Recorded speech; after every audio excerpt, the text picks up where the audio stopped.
Hello everyone, good afternoon. This is Ashutosh Tiwari. Welcome you all. स्वागत है आप सभी का आज के इस बेहतरीन सेशन में। केवीएस 2025 उन्नति फाउंडेशन बैच आप ज्वाइन कर रहे हैं, इसमें जनरल पेपर पर चर्चा करेंगे इंग्लिश सेगमेंट की, है ना।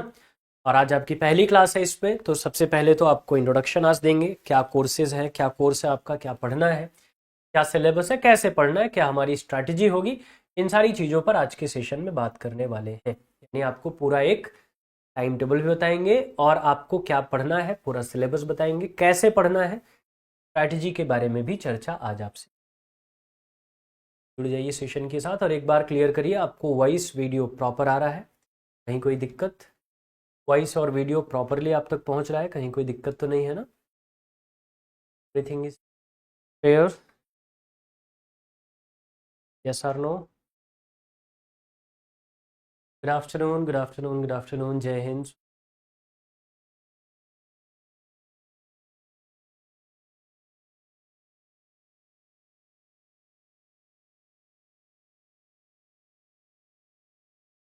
ठीक है सब कुछ? चलिए, जनरल पेपर, चूंकि लैंग्वेज का जनरल पेपर हम लोग करेंगे और लैंग्वेज में मैं आपसे जिस विषय पर चर्चा करूंगा वो है इंग्लिश, है ना। मेरी आपकी चर्चा होगी इंग्लिश पर। आपको पता है कि भाषा वाले सेक्शन में 20 क्वेश्चन 20 नंबर के आएंगे, है ना। भाषा वाले सेक्शन में 20 क्वेश्चन 20 नंबर के आएंगे, जिसमें 10 क्वेश्चन हिंदी के मिलेंगे और 10 क्वेश्चन आपको इंग्लिश के मिलेंगे। तो सारी लड़ाई जो है वो 10 क्वेश्चन की है। 10 क्वेश्चन कैसे आपको करना है, कैसे आप उन 10 क्वेश्चन को टैकल करेंगे, ठीक है ना।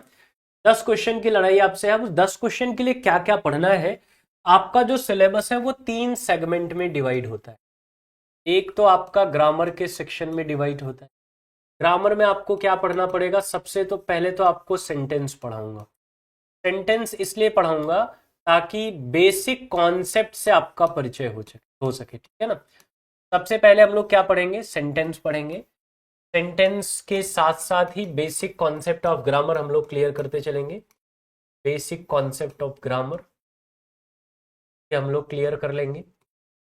दो से तीन क्लास लगेगी हमको इस चीज को टैकल करने में, लेकिन एक बार ये समझ में आ जाएगा, एक बार ये सारी चीज समझ में आ जाएगी तो हमारे लिए ये आसानी हो जाएगी कि आगे का जो हमारा चैप्टर आएगा उसको हम आसानी से सॉल्व कर पाएंगे, ठीक है ना।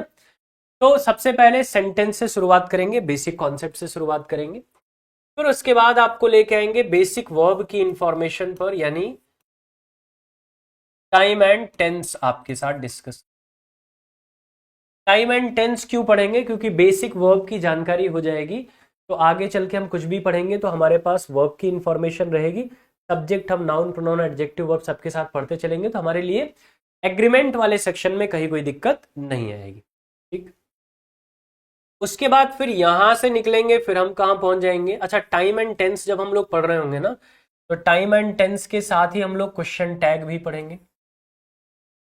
इसी में एक सेगमेंट आपको पढ़ना है क्वेश्चन टैग का, और इसी में एक सेगमेंट हम लोग कंडीशनल सेंटेंस का भी पढ़ेंगे। कंडीशनल सेंटेंस का भी एक सेगमेंट,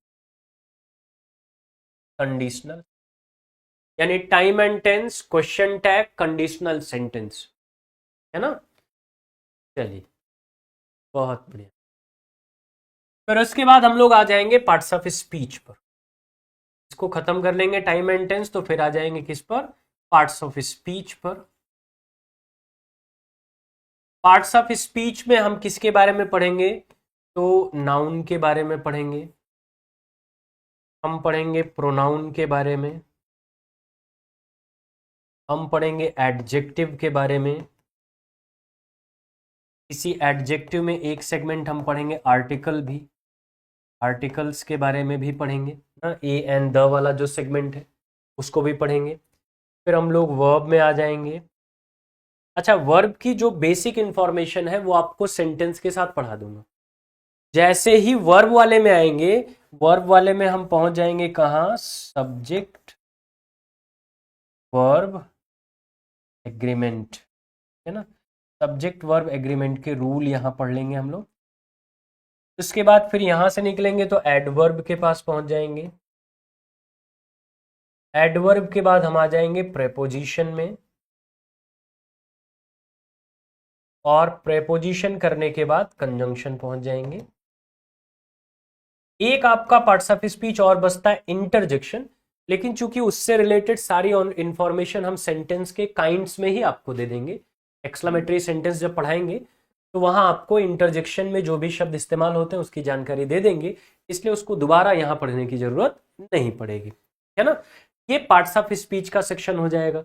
जब पार्ट्स ऑफ स्पीच समाप्त कर लेंगे तो फिर किधर पहुंच जाएंगे हम लोग, फिर पहुंच जाएंगे एक चैप्टर हमारा रहेगा वॉइस, और एक चैप्टर हमारा रहेगा नरेशन। एक चैप्टर वॉइस रहेगा और एक चैप्टर नरेशन रहेगा। ये दो चैप्टर भी हम पढ़ेंगे ग्रामर वाले सेक्शन, है ना। और ये पूरा का पूरा हमारा ग्रामर कवर कर लेगा। अब जब इतनी चीजें हम पढ़ लेंगे तो जब यहां पे हम आएंगे ना सब्जेक्ट वर्ब एग्रीमेंट वाला सेक्शन जब हम कर रहे होंगे, तो इसी सेक्शन को आगे कंटिन्यू करेंगे, कुछ चीजें और पढ़ेंगे। जैसे इसी में हम rules and uses of grammar, ये भी इसी में कवर कर लेंगे, जिसमें हमको क्या क्या कौन कौन से क्वेश्चन कवर करने हैं। स्पॉटिंग एरर्स के क्वेश्चन कवर करने हैं, स्पॉटिंग एरर्स के क्वेश्चन करने हैं, और सेंटेंस इंप्रूवमेंट के क्वेश्चन हमको कवर करने हैं, है ना। सेंटेंस इंप्रूवमेंट के क्वेश्चन कवर करने हैं, और कौन से क्वेश्चन कवर करने हैं हमको, स्पॉटिंग एरर के जो क्वेश्चंस बनते हैं उनको कवर करेंगे, है ना। इतनी चीजें हम लोग कवर करने वाले हैं इसमें, जब हम सब्जेक्ट वर्ब एग्रीमेंट वाले सेक्शन को लेके आएंगे उसी के साथ। यानी इसको करा लेंगे, ये करा लेंगे, फिर आएंगे किस पर, एडवर्ब प्रेपोजिशन कंजंक्शन। तो यहां तक आपका पूरा ग्रामर का रूल्स हो जाएगा, जितने भी यूजेस हैं वो आपको मिल जाएंगे, और फिर वॉइस और नरेशन करके आपका ग्रामर का सेक्शन समाप्त कर देंगे। अब जब ग्रामर का सेक्शन समाप्त हो जाएगा तो हम किस सेक्शन की तरफ बढ़ जाएंगे, फिर हम बढ़ जाएंगे वोकैब की तरफ, वोकेबुलरी की तरफ, है ना। और वोकेबुलरी में जो पहला सेगमेंट हम पढ़ेंगे वो है सिनोनिम एंटोनिम। सिनोनिम एंटोनिम हमको पढ़ना है। सिनोनिम एंटोनिम के साथ इडियम और फ्रेज भी पढ़ना है, उस पर भी क्वेश्चन हमारे यहाँ आते हैं। इडियम्स एंड फ्रेज पढ़ेंगे। इडियम्स एंड फ्रेज के बाद वन वर्ड सब्स्टिट्यूशन पर भी हमको काम करना है, वन वर्ड सब्स्टिट्यूशन भी पढ़ेंगे।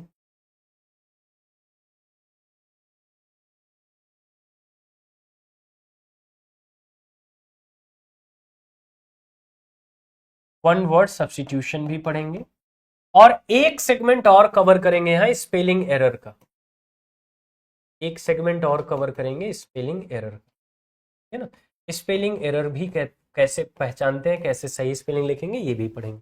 ये हमारा वोकैब का सेक्शन हो जाएगा, ठीक है ना। ये सब कुछ हमारा क्या हो जाएगा, वोकैब का सेक्शन हो जाएगा। ग्रामर पढ़ लेंगे, वोकैब पढ़ लेंगे, फिर एक सेगमेंट हमको और पढ़ना है, और वो सेगमेंट है पैसेज का। पैसेज का, या तो आप क्या बोलेंगे, रीडिंग कॉम्प्रिहेंशन भी बोल सकते, रीडिंग कॉम्प्रिहेंशन भी बोल सकते, पैसेज या रीडिंग कॉम्प्रिहेंशन। ये ओवरऑल सिलेबस होगा जो हम कवर करने वाले हैं इस बैच में जिसमें आप बैठे हुए हैं, है ना। इसमें इतनी क्लासेस आपको मिलनी है, इतनी चीजें हमको कवर करनी है। तो ये नोट कर लीजिए आपका क्या ओवरऑल सिलेबस है, क्या पढ़ना है। सिलेबस कंप्लीट हो जाएगा, कंप्लीट होने के लिए ही बता रहा हूँ। आज तक किसी ने ऐसा कहा कि मैं ये सिलेबस है लेकिन पूरा नहीं पढ़ाऊंगा, आपने सुना? ये कैसा सवाल, ये तो सवाल ही नहीं होना चाहिए।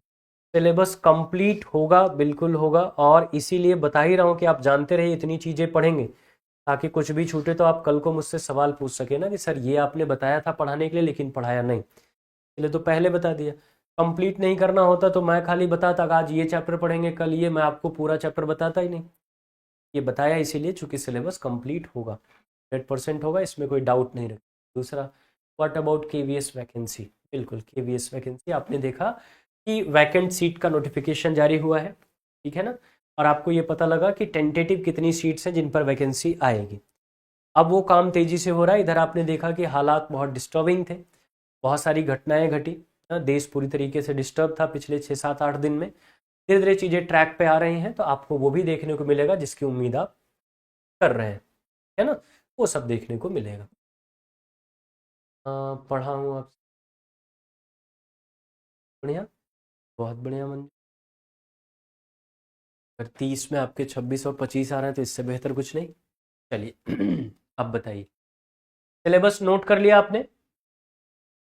सिलेबस आपने नोट कर लिया?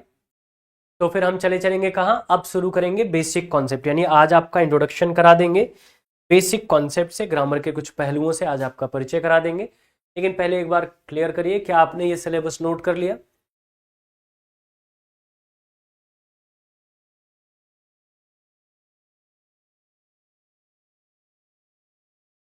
खैर अगर आप तेज नहीं लिखते हैं, धीरे लिखते हैं, तो ये बाद में भी आप नोट कर सकते हैं, क्योंकि अभी जो क्लास में आपको पढ़ा रहा हूँ ये रिकॉर्डेड फॉर्म में भी आपके पास जाएगी, तो आप बाद में देख के लिख सकते हैं, या ये जो मैं यहाँ पे पढ़ा रहा हूँ ये पीडीएफ फॉर्मेट में कुछ देर के बाद आपको अटैच हो जाएगा आपके क्लास के साथ, आप इसको डाउनलोड भी कर सकते हैं, दोनों काम हो। हाँ क्या लिखा आपने? लेकिन शो नहीं हो अलग से। हाँ भाई टीजीटी, अच्छा बताइए, टीजी और पीआरटी सब तो अलग अलग बैच चलेंगे ना, एक साथ कैसे चलेगा? टीटी को ऑब्वियस अलग से बैच चलेगा। आप उस बैच को, आपने अगर परचेज किया तो आप उसी बैच को ज्वाइन कर लीजिए, क्लासेस चलेंगे आपको मिल जाएगा। चलिए जी, अब आते हैं हमारी शुरुआत पर, और शुरुआत सेंटेंस से ही करते हैं क्योंकि बेसिक कॉन्सेप्ट ही हम पढ़ेंगे। अच्छा, हमने बेसिक कॉन्सेप्ट के लिए सेंटेंस क्यों चूज, ये चैप्टर ही क्यों आया? क्योंकि आप जब पूरी ग्रामर पढ़ लेंगे, ठीक है ना, पूरा ग्रामर आप पढ़ समाप्त कर देंगे, पूरी ग्रामर का, पूरे ग्रामर का जो निचोड़ है वो सिर्फ इतना ही है, how to write a correct sentence, how to write a correct sentence, how to speak a correct sentence, how to understand the correct sentence. यानी आपको पूरे ग्रामर का नॉलेज सिर्फ इतना ही सिखाता है कि एक सेंटेंस को सही से कैसे समझना है, एक सेंटेंस को सही से कैसे लिखना है, एक सेंटेंस को सही से कैसे बोलना है। ठीक, यानी सारी लड़ाई एक सेंटेंस को सही करने की है। हम जब बोलें, लिखें या समझें तो इस भाषा को सही तरीके से समझ पाए, बोल पाए, लिख पाए। और भाषा हमको किस तरीके से मिलेगी? सेंटेंस फॉर्म में मिलेगी। यानी उसी सेंटेंस को पहले समझ लेते हैं कि वो सेंटेंस है क्या, किन किन चीजों से मिलके बनेगा, और ग्रामर के कौन कौन से एलिमेंट वहां पर हमारे लिए काम करेंगे, जिनको आगे चल के हमको डिटेल में पढ़ना पड़ेगा। ठीक ना, इसलिए बेसिक कॉन्सेप्ट किससे उठाया? सेंटेंस से। वाक्य संरचना आपको समझाएंगे, फिर उसके बाद उसके नियम कायदे कानून पर। लिटरेचर नहीं पढ़ाओगे क्या? एक ही क्लास में, मतलब आज ही शुरू किया, राम के पैदा होते ही सीता हरण करा दें? रामायण प्रॉपर नहीं चलने, राम पैदा हुए नहीं कि सीता हरण हो जाए। आज पहली क्लास में मिल रहा हूँ, अभी शुरू कर रहा हूँ, तब तक सवाल आ गया लिटरेचर नहीं पढ़ाओगे क्या? डाउटफुल क्यों रहते हैं? काहे नहीं पढ़ाऊंगा? जब सिलेबस में है तो क्यों नहीं पढ़ाऊंगा? पढ़ाऊंगा, हाँ? लेकिन पहली क्लास में कैसे पढ़ाऊंगा? धीरे धीरे पढ़ाऊंगा, आगे चलते, ठीक है ना। हाँ, एक दिन में सब नहीं कर लेना है, एक दिन सब कर लेंगे लेकिन एक दिन में नहीं कर पाएंगे। लिटरेचर भी मिलेगा, ग्रामर भी मिलेगा, सब कुछ मिलेगा, प्रैक्टिस भी मिलेगी, सब कुछ मिलेगा, इसलिए इस पर डाउट नहीं करने का, है ना। ई क्लास में आके बेचैन हो जाते हैं आप। चले आगे बढ़े। और किसी कोई डाउट तो नहीं है इसको शुरू करने से पहले? और कोई दिमाग में डाउट चल रहा हो, और कोई खुरापात चल रही है तो पूछ लो, उसको बता दो। नहीं पढ़ाते समय फिर बीच बीच में पूछोगे सर मेरा ये डाउट है, तो फिर इसको नहीं समझ पाओगे जो पढ़ाने जा रहा हूँ।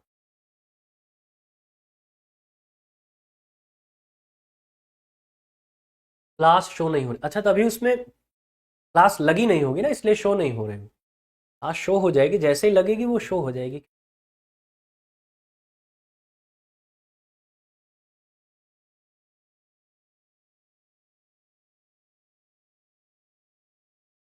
हाँ बस कंफर्म कर रहे, हाँ तो मैं कंफर्म ही तो कर रहा हूँ। कंफर्म करने का लेकिन तरीका थोड़ा कैजुअल है ना, जैसे किसी को आप कहिए, ए तुमने मेरा मोबाइल चुराया ना, अब वो मैंने चुराया? ये देखो भाई यहाँ खड़ा हूँ सामने, मेरे पैंट में तो जेब भी नहीं, और टी शर्ट पहना उसमें भी जेब नहीं, यहाँ से कहीं हिल के गया नहीं, बताओ मोबाइल कहाँ है? तो आप कहें अरे नहीं नहीं मतलब मैं तो कंफर्म कर रहा था। ऐसे तो बेचारा ऑफेंड हो गया कंफर्म करने के चक्कर। आज सभी क्लास क्यों नहीं, फिर देखो भाई, सभी क्लास, सभी क्लास मतलब क्या, एक ही दिन में पूरा सिलेबस पढ़ा देना चाहिए? एक ही दिन में पूरा सिलेबस पढ़ा देना चाहिए, सब एक ही दिन में पढ़ लेंगे। अभी यही सवाल का जवाब दे रहा था, तक इधर भी एक आ गई, आज सभी क्लास क्यों नहीं लगेगी? क्यों? आपने तो कहा था कि बैच स्टार्ट हो गया, क्यों मुझे एक दिन में सारी क्लासेस नहीं मिल रही? क्यों? जानना चाहता है भारत। ये स्टार्ट हो जाएगा, आज ओपनिंग है, 1 2 3 4 दिन जाते जाते सारी क्लासेस अलाइंड हो रही हैं, सब कुछ मिल जाएगा, है ना? हाँ, परेशान मत होइए। अब मैं भी वही कह रहा हूँ, I also mean the same, सब मिल जाएगा धैर्य पूर्वक। एक ही दिन में काहे परेशान है, धैर्य पूर्वक, सब एक एक करके स्टार्ट हो रहा है, सब बारी बारी से आ रहा है।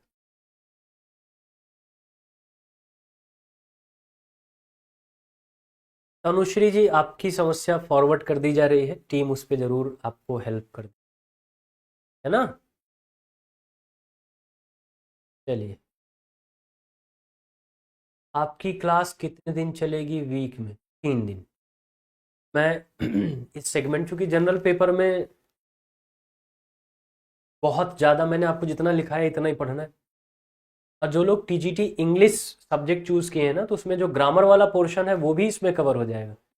तो आपका एक साथ तो आपकी 3 तैयारी हो रही है ना? आप पीआरटी भी अगर दे रहे हैं तो पीआरटी का भी जनरल पेपर आपका प्रिपेयर हो जाएगा, टीजीटी आप दे रहे हैं तो टीजीटी का भी जनरल पेपर प्रिपेयर हो जाएगा, और अगर आप टीजीटी इंग्लिश सब्जेक्ट से हैं तो उसमें भी ग्रामर सेम आएगा। तो आप जो लोग इस तरीके की प्रिपरेशन, उनको एक तीर से 3 निशाने लग रहे हैं, उनको तो खुश होना चाहिए, उनके लिए दिक्कत नहीं है। बाकी जो क्लास है मेरी जो इसमें चलेगी वो 3 दिन आपको मिल रही है अभी, मंडे, फ्राइडे एंड सैटरडे। हाँ, बाकी दिन और भी विषय चलेंगे, सबको साथ में लाना है, नहीं तो पता लगा मैं इंग्लिश इंग्लिश इंग्लिश पढ़ाता रहा हूँ, कल को आप ब्रिटिश नागरिकता मांगने लगे तो वो भी दिक्कत है ना। ये भारतीय रहने के लिए और भी विषयों पर ध्यान दीजिए।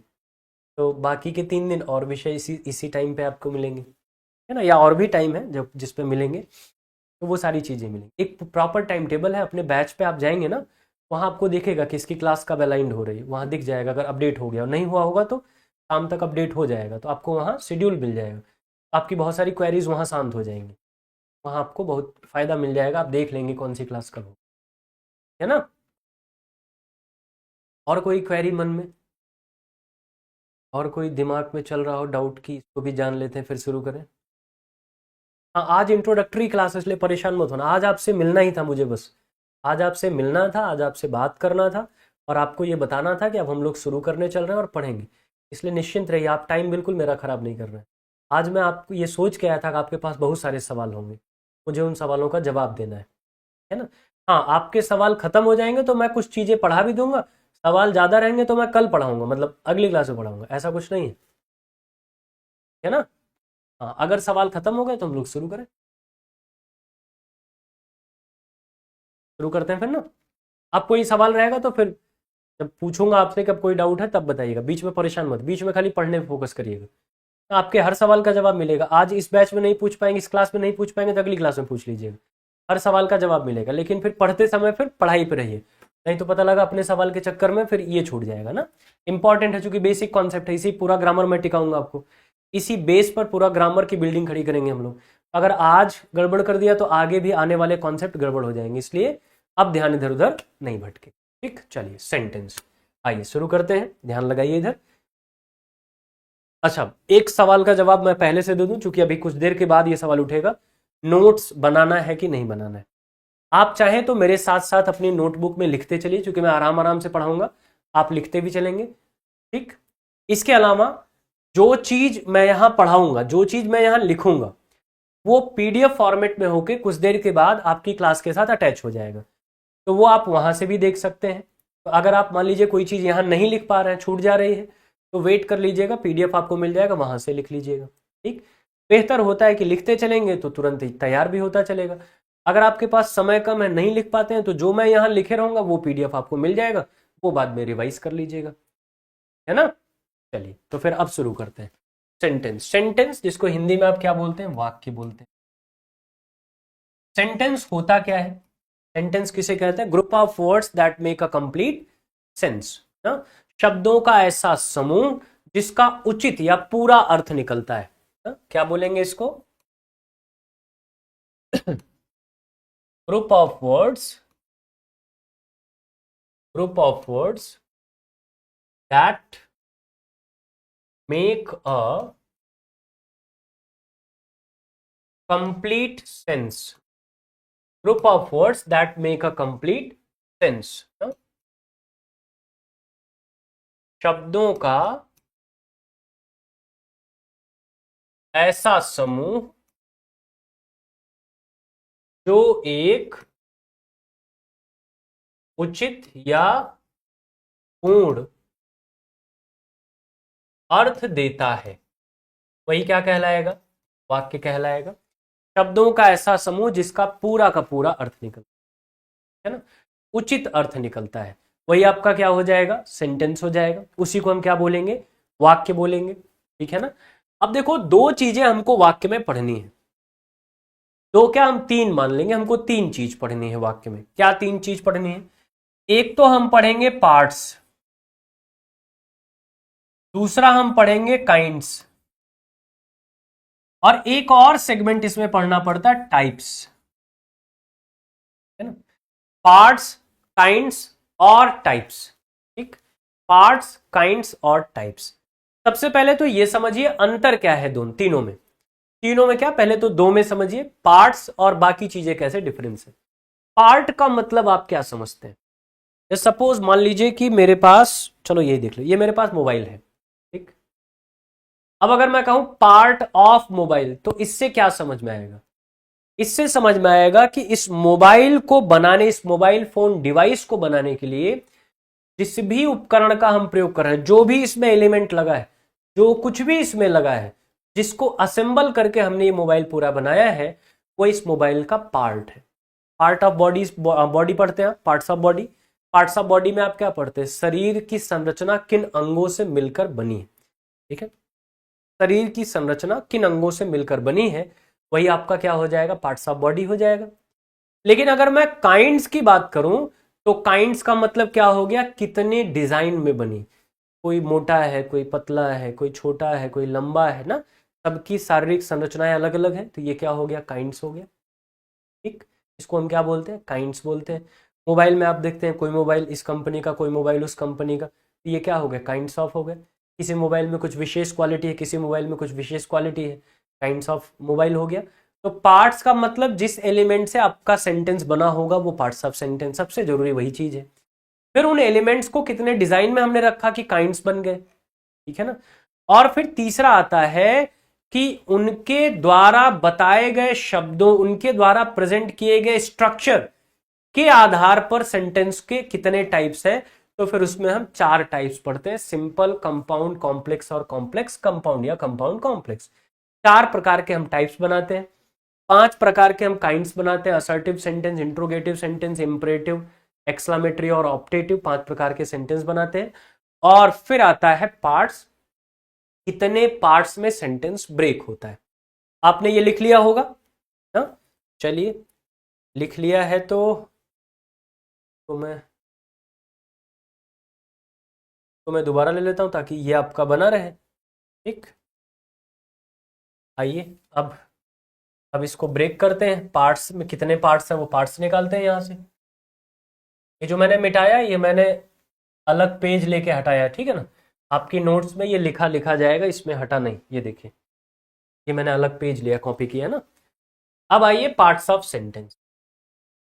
पार्ट्स ऑफ सेंटेंस, सबसे पहले हम पार्ट्स पर ही चर्चा करेंगे। सेंटेंस के कितने पार्ट्स हैं, यानी कहां से हमारा ग्रामर स्टार्ट हो रहा है, कैसे एक सेंटेंस हम बनाएंगे।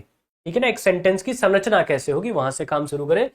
तो पार्ट्स ऑफ सेंटेंस में सबसे पहले आता है एक तो सब्जेक्ट, पहला पार्ट आता है सब्जेक्ट, और दूसरा पार्ट आता है प्रेडिकेट। दूसरा पार्ट कौन सा आ जाएगा? प्रेडिकेट आ जाएगा। सब्जेक्ट आ जाएगा और प्रेडिकेट आ जाएगा। सब्जेक्ट और प्रेडिकेट दो हो गए, सब्जेक्ट और प्रेडिकेट ये दो हो जाएंगे आपके। ठीक है ना। सेंटेंस परिवार के बारे में जानना था। परिवार में हम उनके घर गए, हमने गेट खटखटाया, दरवाजा खोला, घर के अंदर गए। जब अंदर गए तो पता लगा कि यार बाहर से तो घर एक है, लेकिन अंदर दो भाई हैं, दो लोग हैं, दो हिस्से में घर बटा हुआ है। एक सब्जेक्ट का है और एक प्रेडिकेट का है, दो हिस्से वहां मिले। सबसे पहले एक हिस्से की तरफ बढ़ चलेंगे, एक तरफ घूम गए कि आओ चलो पहले इनको जान लेते हैं। सबसे पहले पहुंचे सब्जेक्ट के पास। अब यहां से एक सवाल आपके मन में आया, चूंकि आप अब इस परिवार को जानने की कोशिश कर रहे हैं तो आपके पास कुछ पूर्व जानकारी भी है। आप पहले से कोई जानकारी लेकर इस घर में आए हैं, ठीक। आप इसके पहले भी आपने इंग्लिश में पढ़ा होगा कुछ ना कुछ। अब उस पूर्व जानकारी यानी आपके पूर्वाग्रह के आधार पर मैं जानना चाह रहा हूं सब्जेक्ट क्या होता है। आप सब्जेक्ट को कैसे डिफाइन करेंगे? सब्जेक्ट क्या होता है जल्दी से बताइए तो।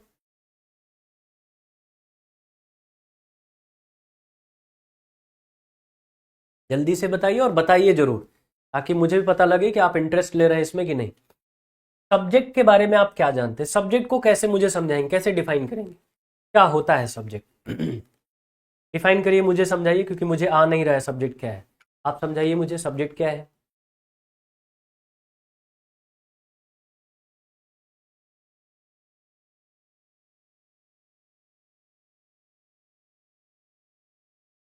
अच्छा, वाक्य का कर्ता, he she it, name we they I you, ये तो आपने रटा है।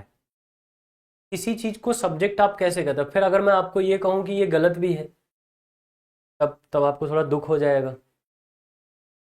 आपको मुझे समझाना है सब्जेक्ट किसे कहते हैं, बताना नहीं है कौन सब्जेक्ट है। सब्जेक्ट किसे कहते हैं? जिसके बारे में बात होती है। अच्छा, और और क्या?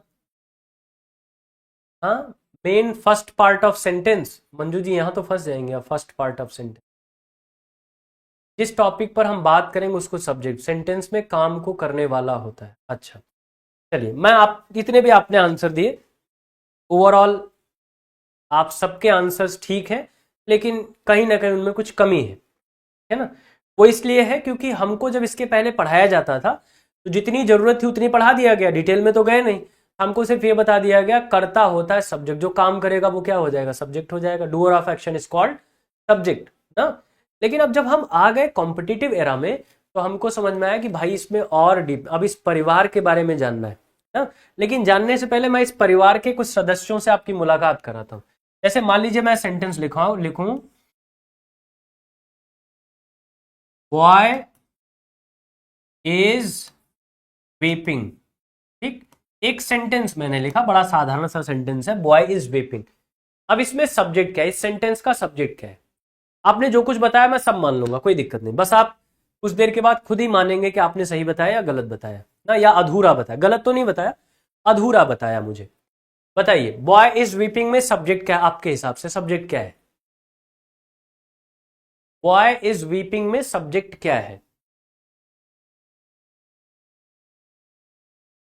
बॉय है, बहुत बढ़िया, आपने कहा बॉय है। मैंने इसी सेंटेंस को ऐसे लिखा, the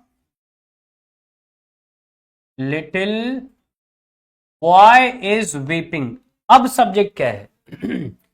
the little boy is weeping, अब सब्जेक्ट क्या है?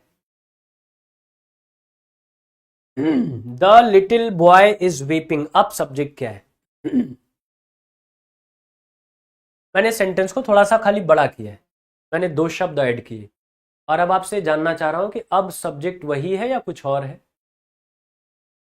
अभी भी बॉय सब्जेक्ट है। अगर अभी भी बॉय सब्जेक्ट है तो ये द लिटिल क्या हो गया? अच्छा, आपने लिखा द लिटिल बॉय सब्जेक्ट हो गया, मतलब सब्जेक्ट फ्लैक्चुएट भी होता है, सब्जेक्ट घटता बढ़ता है। चलो मैं इतने पे अगर रुक जाऊं तो मैंने आपने मुझे कहा था कि जो एक्शन करेगा या जिसके बारे में बात हो रही है। अब इस सेंटेंस में एक्शन कौन कर रहा है? द कर रहा है कि लिटिल कर रहा है कि बॉय कर रहा है? स्वाभाविक है, इस सेंटेंस में तो एक्शन सिर्फ बॉय कर रहा है। लिटिल तो इस बॉय की खासियत बता रहा है, द इसको डिटरमाइन कर रहा है। तब आप द लिटिल बॉय को सब्जेक्ट कैसे चुन लेंगे? क्योंकि आपने तो डिफिनेशन मुझे बताई थी, सब्जेक्ट वो है जो एक्शन करेगा या जिसके बारे में बात होगी। सारी बात इस बॉय के बारे में हो रही है, एक्शन भी यही कर रहा है, फिर द लिटिल सब्जेक्ट कैसे हो गया?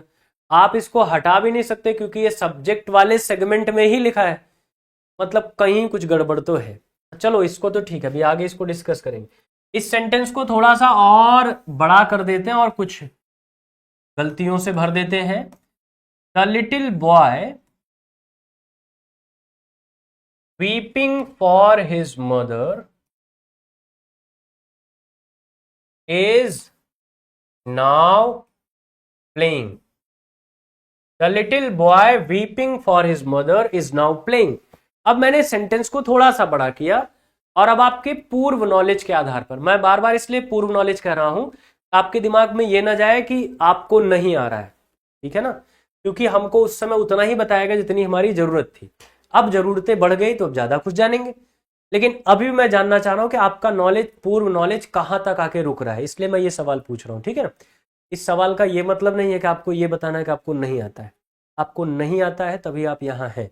अगर सब कुछ आता होता तो हम आप इस क्लास में नहीं होते। बहुत सारी चीजें सीखनी है, इसीलिए हम आप यहाँ हैं। इसलिए सीखने के क्रम में संकोच नहीं। आंसर करिए, बताइए। The little boy weeping for his mother is now playing. अभी सब्जेक्ट वही है या सब्जेक्ट कुछ बदला? क्योंकि मैंने इधर अब कुछ ऐड ही नहीं किया, मैंने जो कुछ ऐड किया वो बाद में ऐड किया, पहले तो कुछ ऐड ही नहीं किया। तो अभी भी सब्जेक्ट वही है या सब्जेक्ट में कुछ हेरफेर हुआ, आदान प्रदान हुआ, कुछ अदला बदली हो गई, क्या हुआ है? बहुत बढ़िया, बहुत बढ़िया। केजीएस यूजर, आपका नाम नहीं दिख रहा है लेकिन आंसर आपने बहुत सही लिखा, बहुत बढ़िया। आप देखिए, अब आपके सरप्राइज को थोड़ा बढ़ाऊं और मैं आपको बताऊं कि इस सेंटेंस का जो सब्जेक्ट है ना, वो सब्जेक्ट आपका है the little boy weeping for his mother. ये जो मैंने लिखा है ये पूरा का पूरा सब्जेक्ट है, ये पूरा का पूरा एक सब्जेक्ट है। The little boy weeping for his mother, ये पूरा का पूरा सब्जेक्ट है। और सब्जेक्ट के बाद क्या आता है? वर्ब। तो वर्ब आया है, ये हिस्सा आपका प्रेडिकेट है। अब सवाल है, आपने मुझे कहा कि जिसके बारे में बात हो रही है या जो एक्शन कर रहा है वही सब्जेक्ट होगा, ठीक है ना। वही सब्जेक्ट होगा, तब तो सिर्फ बॉय को सब्जेक्ट होना चाहिए था। ये पूरा का पूरा सब्जेक्ट कैसे हो गया? इसको हमने पूरा का पूरा सब्जेक्ट कैसे बना दिया ना, कैसे यहां तक सब्जेक्ट हो गया? अब इस बात को चलिए समझते, अगली स्लाइड में भी इसको ले चलते हैं, वहां पे समझेंगे, ठीक है ना। चलिए तो हटाइए, मैं समझाऊं। अब हमने सब्जेक्ट फैमिली को ब्रेक किया तो समझ में आया इतना बड़ा सब्जेक्ट बना कैसे, ठीक है ना। नहीं, इसमें दो सेंटेंस ज्वाइन नहीं, इसमें एक ही सेंटेंस है, फिर आप गलत चलेंगे। इसमें एक ही सेंटेंस है, दो सेंटेंस है ही नहीं। बहुत बढ़िया शिबू, बहुत बढ़िया। इसमें एक सेंटेंस है, दो सेंटेंस नहीं, फिर आप गलत पहुंच गए, ठीक है ना। चलिए देखिए, मैंने जो यहाँ लिखा था ये सेंटेंस यहाँ है, द लिटिल बॉय। अब मैंने इतना बड़ा सब्जेक्ट क्यों आपको कहा, आइए सब्जेक्ट फैमिली को जाने। सब्जेक्ट के बारे में क्या कहते हैं? सब्जेक्ट के बारे में कहते हैं that that that leads the whole sentence, that leads the whole sentence. जो पूरे परिवार, सॉरी, जो पूरे सेंटेंस को लीड कर रहा होगा, जो पूरे सेंटेंस की अगुवाई कर रहा होगा, वही आपका क्या हो जाएगा? सब्जेक्ट हो जाएगा। एक्शन कर रहा होगा कि नहीं कर रहा होगा मैंने कहीं नहीं लिखा, मैंने खाली लिखा सेंटेंस की अगुवाई, मुखिया होगा। जैसे हम आप, हमारे आपके सबके घर में क्या होता है? मुखिया होते हैं, घर का मेन सदस्य होता है कोई ना कोई। क्या जो मेन सदस्य होता है घर का सारा काम वही करता है? बड़ी सिंपल से बड़ी प्रैक्टिकल बात है, हम सबके घर में कोई ना कोई मुखिया है। क्या जो घर के मुखिया है घर का सारा काम वही करेंगे, या घर का जो मुख्य काम होगा वो भी वही करेंगे? पता लगता है घर के मुखिया पिताजी हैं, लेकिन घर के सारे काम माता जी करती हैं। घर की सफाई, खाना बनाना, सबकी देखभाल करना माता जी करते हैं, लेकिन मुखिया पिताजी हैं घर के। ये भी होता है, घर के मुखिया पिताजी हैं लेकिन अर्निंग बच्चे करते हैं। बेटे किसी नौकरी में है, पैसा लाते तो घर चलता है, लेकिन मुखिया पिताजी हैं। ये भी सही है। इसका मतलब है कि घर का मुखिया होना और घर को चलाना, यानी मेन एक्शन करना, ये दोनों दो अलग पार्ट हैं। कभी कभी ये दोनों एक होते हैं और कभी कभी ये अलग भी होते हैं, यानी उस परिवार में और भी लोग शामिल होते हैं। ये जो सब्जेक्ट है ना, ये इस घर के मुखिया जैसा है। अब ये किससे किससे कौन सा काम करवाता है अपने परिवार में, वो जानेंगे। तो सब्जेक्ट को हमने डिवाइड किया दो पार्ट में। एक हो गया हेडवर्ड, एक होता है हेडवर्ड, और दूसरा होता है क्वालिफायर। दूसरा क्या होता है? क्वालिफायर। एक हेडवर्ड होता है, दूसरा होता है क्वालिफायर। दो होते हैं। हेडवर्ड कौन है? हेडवर्ड वो शब्द है जिसके बारे में अभी तक आप चर्चा कर रहे थे, डूअर ऑफ एक्शन। हेडवर्ड को एक्चुअली बोलते हैं डूअर ऑफ एक्शन, यानी सब्जेक्ट परिवार के एक सदस्य के बारे में यह कहा जाता है कि ये एक्शन करेगा या इसके बारे में सारी बात होगी, है ना। डूअर ऑफ एक्शन या जिसके बारे में हम सारी बात कर रहे हैं वो सब कौन है? वो सब हेडवर्ड है, पूरा का पूरा सब्जेक्ट नहीं है।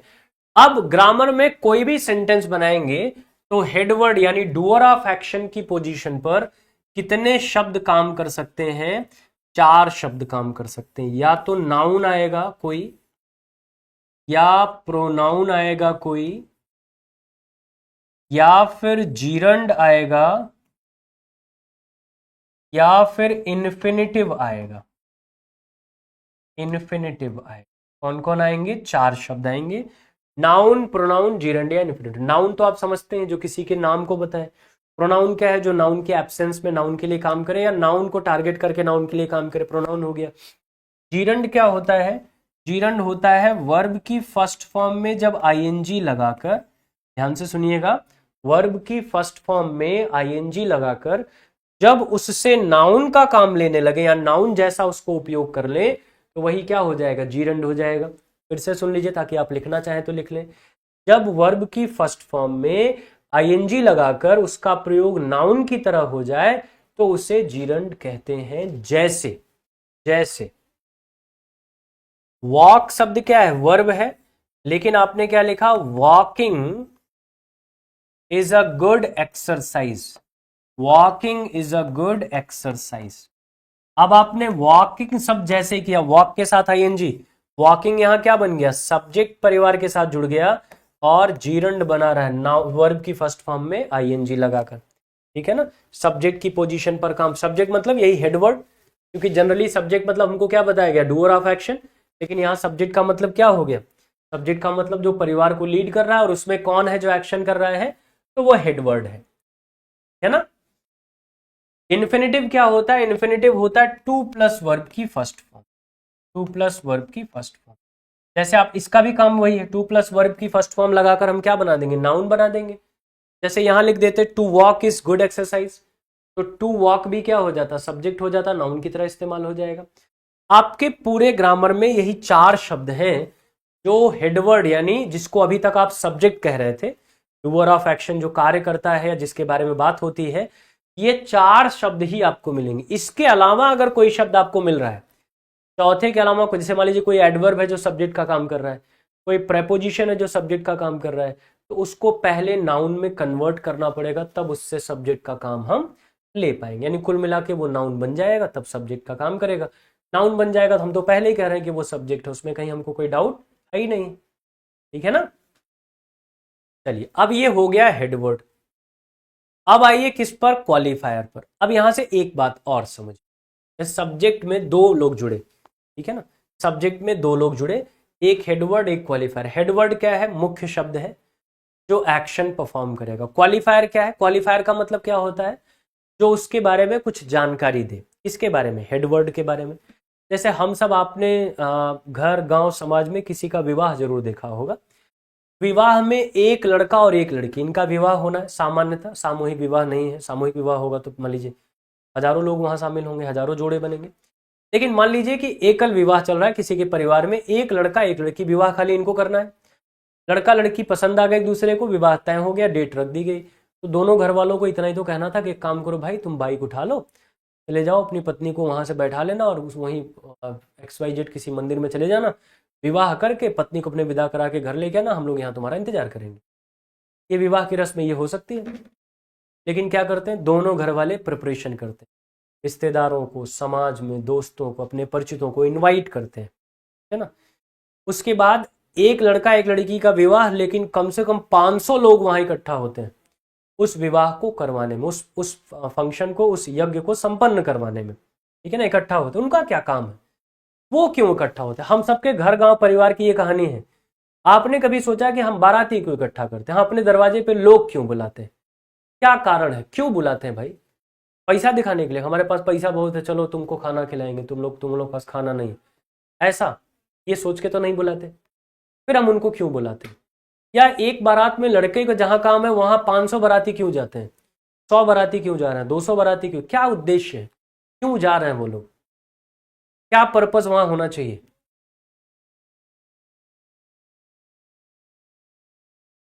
बहुत प्रैक्टिकल जानकारी पूछ रहा हूं जो हमारे आपके, वही चीज यहां बताऊंगा, उसी से कनेक्ट करूंगा कि ये क्वालिफायर क्या काम कर रहा है। कभी सोचा नहीं था कि ये क्यों इतने इतने लोग हमारे दरवाजे पे आते हैं, ये कभी नहीं सोचा था, सोचने की फुर्सत ही नहीं थी। विशेष बना, खुशियों में शामिल होने के लिए नहीं। जब आप अपने घर पे लोगों को इनवाइट करते हैं ना, तो 10 में से 9 लोग तो दुखी हो जाते हैं देख के कि अच्छा इतना पैसा था इनके पास, अच्छा पा के रखे थे, कहाँ से लाए भैया, नंबर 2 काम कर रहे हैं क्या? आधे लोग तो इसी चक्कर में रह जाएंगे। एविडेंस बनने के लिए, क्या आप अपराध कर रहे हैं जो आपको सबूत चाहिए कि ये देखिए ये दोनों लोग विवाह कर रहे हैं, हमारे पास सबूत इकट्ठा हो गया, ऐसे नहीं, सिर्फ अपने आप को विशेष बनाने के लिए। जब विवाह तय होता है तो बोलते हैं ना हम भैया 500 बाराती आएंगे, 500 बाराती क्यों आएंगे? ताकि आपको पता लगे कि हमारा समाज बहुत बड़ा है, हमको जानने वाले लोग बहुत हैं, ठीक है ना, हमारे समाज में उठक बैठक ज्यादा लोगों से, हमको खाली विशेष बनाना है। लड़की वाले भी कहते हैं हाँ हमारे घर पे भी बहुत लोग रहेंगे, क्यों? हमको भी भाई जानने वाले बहुत लोग हैं, एक दूसरे को खाली विशेष बनाने के लिए। बारात में दूल्हा जाएगा तो उसके पीछे 2 लोग लगे रहेंगे ना, एक तो उसका चेहरा ही पूछता रहेगा ये देखिए चेहरा खराब हो, मतलब अपने जीवन में सबसे ज्यादा सम्मानजनक अगर दिन किसी पुरुष के जीवन में होता तो उसके विवाह की रात, ना, सबसे सम्मानजनक दिन होता है, और वही उसके जीवन का इकलौता सम्मानजनक दिन होता है ना। तो उसके लिए क्या जाते हैं, उसको विशेष बनाने के लिए, ताकि आपको पता लगे कि हम भी विशेष हैं। ऐसा नहीं कि समाज में कहीं से भी उठ के चले आए और आपके यहाँ रिश्ता तय कर लिए। ये जो क्वालिफायर है ना, ये इसको खाली विशेष बनाता है, इसके बारे में कुछ विशेष जानकारी दे देगा, कोई ऐसा शब्द दे देगा जो इसकी एक्स्ट्रा इंफॉर्मेशन इंपार्ट कर देगा ना। इसीलिए हम किसका प्रयोग करते हैं, क्वालिफायर। अब क्वालिफायर को भी 3 कैटेगरी यानी 3 कैटेगरी के लोग हैं जो इस बारात में शामिल हो रहे हैं। कौन कौन से? एक तो हो गए रिश्तेदार, जो घर परिवार रिश्तेदार गए यानी डिटरमाइनर। डिटरमाइनर जो ये बताते हैं किस परिवार से विवाह तय हुआ है, किस परिवार के लोग हैं, ठीक है ना। दूसरा होता है एडजेक्टिव, यानी वो जो दोस्त जो शादी में हर समय दोस्त की तारीफ के पुल बांधते रहते हैं ना, अरे मेरा दोस्त ऐसा है, मेरा दोस्त वैसा, शादी के दिन उसकी खूब, हाँ खूब जो है उसकी तारीफ करते हैं। और तीसरा होता है एडजेक्टिव फ्रेज, यानी बारात में गया वो दोस्त जिसने कुछ नशीला पदार्थ खा लिया है या पी लिया है, अब वो हंगामा कर रहा है, ठीक है ना। अब वो हंगामा कर रहा है, बारात को डिस्टर्ब करने की, विवाह को डिस्टर्ब करने की कोशिश कर रहा है ना, वो हमारा क्या हो जाएगा, एडजेक्टिव फ्रेज। यानी हमको सावधान किससे रहना है, बचना किससे है, इससे बचना है। ये दोनों तो बेचारे हमारे फेवर में, ये है जो हमारा एग्रीमेंट विवाह होने में बाधा बन जाएगा। पता लगा कि नशे की हालत में उपद्रव कर दिया, लड़की वाले उधर से इकट्ठा हो गए, पीट पाट के बारात भगा दिए, विवाह ही नहीं हुआ ना? ये गड़बड़ आदमी। अब डिटरमाइन का मतलब क्या होता है, सर्टेन करना, निश्चित करना, ठीक है ना, सर्टेन करना, निश्चित करना। जैसे आपने कहा, इसके पहले एक सेंटेंस आपने बनाया था ना, ये देखिए, आपने कहा बॉय, बॉय आपने कौन सा लड़का, मैंने कहा द बॉय, जैसे द बोला वह लड़का, इशारा करना पड़ेगा, वह लड़का ना। आपने इशारा कर दिया, जैसे आपने इशारा कर दिया वो क्या हो गया, डिटरमाइंड हो गया। तो डिटरमाइनर का मतलब क्या हो गया, डिटरमाइनर का मतलब हो गया जो आपके हेडवर्ड के पहले आकर उसकी सर्टेनिटी बता रहा हो, उसकी निश्चितता बता रहा हो, वही आपका क्या हो गया, डिटरमाइनर हो जाएगा। जो उसकी निश्चितता बताएगा वही आपका क्या हो जाएगा, डिटरमाइनर हो जाएगा। एडजेक्टिव क्या है, मैंने बताया ये प्रशंसा करने वाले दोस्त है। एडजेक्टिव जब आएगा इसके बारे में कुछ विशेष बताएगा, quality, quantity, number, state, position, question, कुछ भी बताए, लेकिन हमारे हेडवर्ड को विशेष कर देगा, उसकी कुछ खासियत ही बता देगा ना। लेकिन फिर आता है एडजेक्टिव फ्रेज, यानी दोस्त की खाल में छिपा हुआ भेड़िया जो काम खराब करने को एकदम आतुर है, ठीक है ना। एडजेक्टिव फ्रेज क्या होता है, काम इसका भी एडजेक्टिव का है, ये भी विशेष बताएगा। लेकिन अब ये कैसे, जैसे बाकी दोस्त कहेंगे अरे मेरा दोस्त हीरा है भाई, आपको ऐसा लड़का मिल गया जो आप कहीं भी ढूंढते आपको मिलता नहीं, दोस्त मेरा एक नंबर का जिम्मेदार है। अब उसी में है एडजेक्टिव फ्रेज। तो क्या कह रहा है, एक नंबर का जिम्मेदार है। अगर आप इसको कहिए कि आपको एक बॉटल शराब लानी है तो एक बॉटल शराब के साथ 2 पैकेट चखना भी लाता था ये। अब वो तारीफ ही कर रहा है, बता रहा है कि दोस्त जिम्मेदार है मेरा, लेकिन वो ऐसे ऐसे सिचुएशन में तारीफ कर रहा है जो अच्छा तो मतलब शराब पीता है क्या ये। हाँ, फिर आप कहें एक नंबर का जिम्मेदार, अगर ये कभी खैनी रगड़े तो बिना आपसे पूछे खैनी खाएगा नहीं, आपको भी खिलाएगा तब खाएगा। अब वो इस तरीके की तारीफों के पुल बांध रहा है। इससे क्या होगा, एग्रीमेंट डिस्टर्ब होगा। ठीक है ना। हाँ, डिटरमाइनर सिर्फ आर्टिकल्स नहीं है, इसलिए सिर्फ आर्टिकल नहीं बोल सकते, उसमें और भी शब्द आएंगे। एडजेक्टिव फ्रेज क्या है, group of words which make sense but not complete sense and it qualifies headword. ये हेडवर्ड को क्वालिफाई करता है ना। अब जरा आइए वापस ना, वापस आइए इस पर। अब इस सेंटेंस में एक्शन कौन कर रहा है, तो बॉय कर रहा है। ठीक, इस सेंटेंस में एक्शन कौन कर रहा है, बॉय। तो बॉय हमारा क्या हो गया, बॉय हो गया इस सेंटेंस का हेडवर्ड, कि वो नाउन से बिलोंग कर रहा है तो हेडवर्ड हो गया। लड़का कैसा है, लिटिल है, छोटा है, तो ये इसकी खासियत है, एडजेक्टिव हो गया। कौन सा लड़का, आपने इशारा किया द लिटिल बॉय, द क्या हो गया, डिटरमाइनर हो गया, इसको निश्चित कर रहा है, सर्टेन कर रहा है।